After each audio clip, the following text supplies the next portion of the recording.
नमस्कार मित्रांनो, मुख्यमंत्री युवा कार्य प्रशिक्षण योजनेसंदर्भात खूप महत्त्वाची अपडेट आपण पाहणार आहोत। जिल्हा परिषद लातूर यांच्या अंतर्गत प्राथमिक शिक्षक या पदावर जवळपास 604 उमेदवारांची निवड करण्यात आलेली आहे। त्या उमेदवारांना नेमणूक करताना विविध अटी तसेच त्यांचे मानधन या संदर्भात खूप महत्त्वाची अपडेट आपण पाहणार आहोत। त्यामुळे आपण या व्हिडिओला लाईक करा व चॅनलला सबस्क्राइब करा, जेणेकरून अशा प्रकारच्या लेटेस्ट अपडेट्स या आपणापर्यंत सगळ्यात अगोदर पोहोचतील। चला तर मग व्हिडिओला सुरुवात करूया।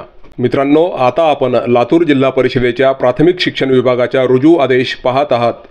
मुख्यमंत्री युवा कार्य प्रशिक्षण योजना रुजू आदेश।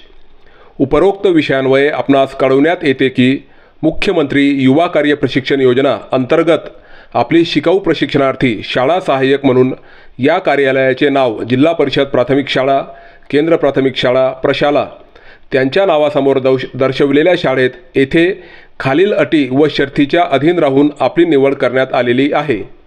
आपणास दिलेल्या कार्यालयात 2 दिवसाच्या आत रुजू व्हावे, त्यानंतर कालावधी वाढवून दिला जाणार नाही। मित्रांनो, वरील आदेशात आपण पाहू शकतात की शैक्षणिक अर्हतेनुसार प्राथमिक शिक्षक या पदासाठी काही उमेदवारांना 10,000 तर काही उमेदवार यांना 8,000 रुपये मानधन देण्यात आलेले आहे। ज्या उमेदवारांनी पदवी डीएड केलेले आहे, पदवी व डीएड अशा उमेदवारांना 10,000 तर 12वी डीएड उमेदवारांना 8,000 मानधन देण्यात आलेले आहे। त्यामुळे आपण देखील भविष्यात अशा जागा रिक्त असल्या व आपल्याकडे पदवी असेल तर आपण डीएड व पदवीचे प्रमाणपत्र जोडणे हे आवश्यक आहे। मित्रांनो, पुढील अटी व शर्तीच्या अधीन राहून नेमणूक आदेश देण्यात येत आहेत। सदर कार्य प्रशिक्षणाचा कालावधी हा 6 महिन्याचा असून नियुक्तीचा कालावधी संपल्यानंतर आपली शिकाऊ प्रशिक्षणार्थी म्हणून निवड ही संपुष्टात येणार आहे। आपले विद्यावेतन शैक्षणिक पात्रतेनुसार 6,000, 8,000 व 10,000 रुपये हे असून ते ऑनलाईन पद्धतीने आपल्या बँक डीबीटी खात्यात जमा होणार आहे। तसेच हे वेतन कौशल्य व रोजगार आयुक्तालय यांच्यामार्फत थेट आपल्या खात्यात जमा होणार आहे।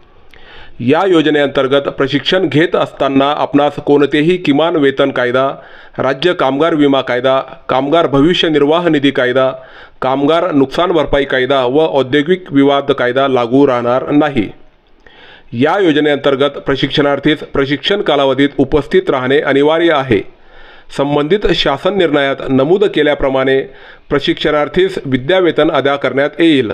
अपवादात्मक परिस्थितीत प्रशिक्षणार्थी 1 महिन्यात 10 दिवस किंवा त्यापेक्षा जास्त कालावधीसाठी गैरहजर राहिल्यास सदर प्रशिक्षणार्थी सदर महिन्याचे विद्यावेतन अदा करण्यात येणार नाही। प्रशिक्षण कालावधीत संबंधित आस्थापनामार्फत जाहीर केलेली सुट्टी व अनुज्ञेय रजा यांचा अंतर्भाव राहील।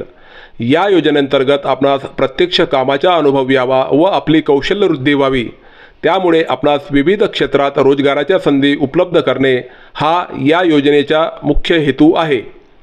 आपणास मिळणारे विद्यावेतनाची रक्कम जमा होण्यासाठी आपण rozgar.mahaswayam.gov.in या संकेतस्थळावर नोंदणी करणे हे बंधनकारक राहील।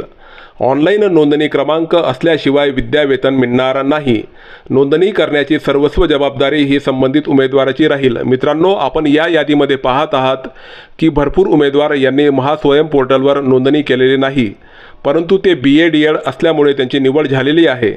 तर अशा उमेदवारांचे वेतन हे जेव्हा ते महास्वयम पोर्टलवर नोंदणी करतील तेव्हाच अशा उमेदवारांचे वेतन हे त्यांच्या खात्यावर जमा होणार आहे।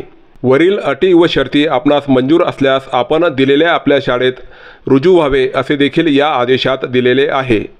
मित्रांनो, लातूर जिल्हा परिषदेच्या 604 उमेदवारांचा रुजू आदेश मी या व्हिडिओच्या डिस्क्रिप्शन बॉक्स खाली दिलेला आहे, आपण तो आदेश पाहू शकतात।